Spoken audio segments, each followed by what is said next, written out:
Camerounaises, Camerounais, mes chers compatriotes, j'ai décidé de démissionner de mes fonctions de président de la République unie du Cameroun. Cette décision prendra effet le samedi 6 novembre 1982 à 10 h. En cette circonstance capitale, j'invite toutes les Camerounaises et tous les Camerounais à accorder sans réserve leur confiance et à apporter leur concours à mon successeur constitutionnel, M. Paul Biya. Il mérite la confiance de tous à l'intérieur et à l'extérieur.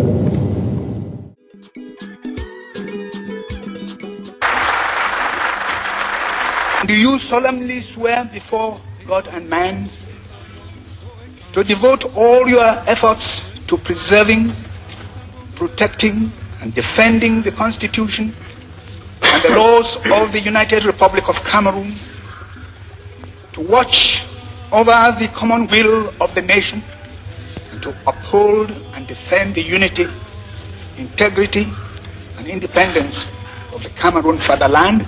I do so swear. Main droite levée, épaule bien droite. C'est un Paul Biya qui, d'une voix bien distincte, prêtait serment ce fameux 6 novembre 1982 à l'hémicycle de l'Assemblée nationale du Cameroun, marquant ainsi le début de l'aventure du renouveau.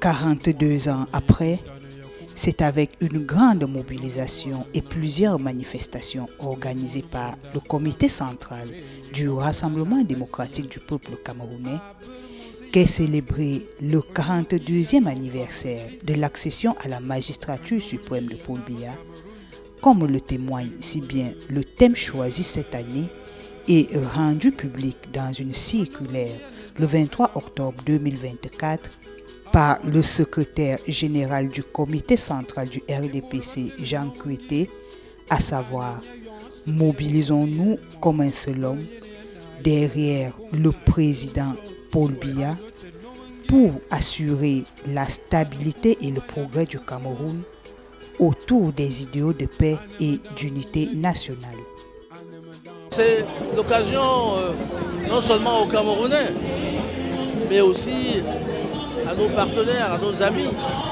d'Afrique et du monde, de voir, de mieux connaître le président Biya et puis d'être témoin de ce qu'il a fait pour son pays pendant les 40 ans et plus qu'il a passé à la tête du Cameroun. Une bonne occasion pour nous tous, même nous qui le connaissons bien depuis de longues années, les grands moments de son magistère, parce que nous avons été avec lui un peu partout, en tout temps, en tout lieu.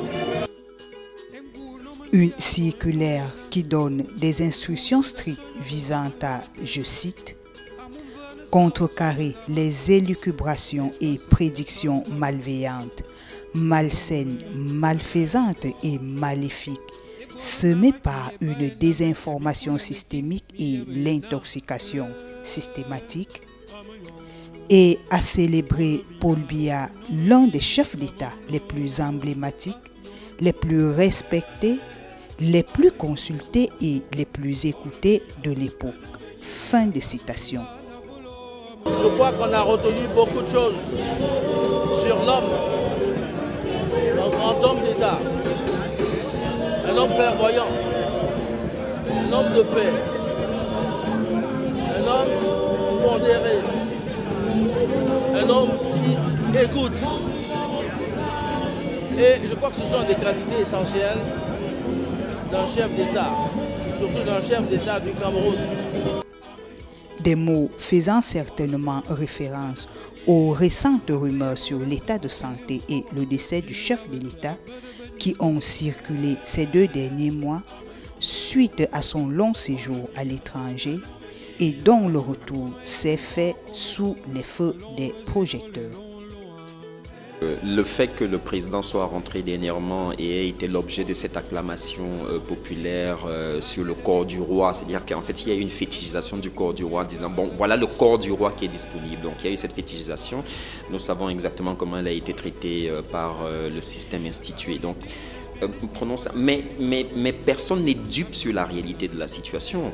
La réalité de la situation, c'est que c'est acquis, le président ne dispose pas de toutes ses forces et disposera de moins en moins de l'intégralité de ses forces. C'est-à-dire que sur la loi des rendements décroissants, le président perdra au fur et à mesure que les jours passent les forces dont il peut se prévaloir aujourd'hui. Donc, tout le monde fait un calcul rationnel évident, c'est de dire que même si par extraordinaire, le président se présente en octobre prochain pour l'élection présidentielle qui vient, tout le monde sait que l'agenda, la datation autour de sa présence à la tête du pays est engagée. Tout le monde le sait. Des coalitions se mettent en place et c'est naturel. Ce n'est même pas quelque chose qui est une obscénité dans tous les pays du monde, dans toutes les sociétés. Une fois que le chef est notoirement déclinant, la société se mobilise pour réfléchir en fait à des mécanismes de son remplacement parce qu'une société a besoin d'un chef. Ce n'est donc pas une surprise si les célébrations de l'an 42 de l'accession au pouvoir de Paul Biya se transforment en une vaste campagne électorale et en appel à se représenter à sa propre succession pour l'élection présidentielle de 2025.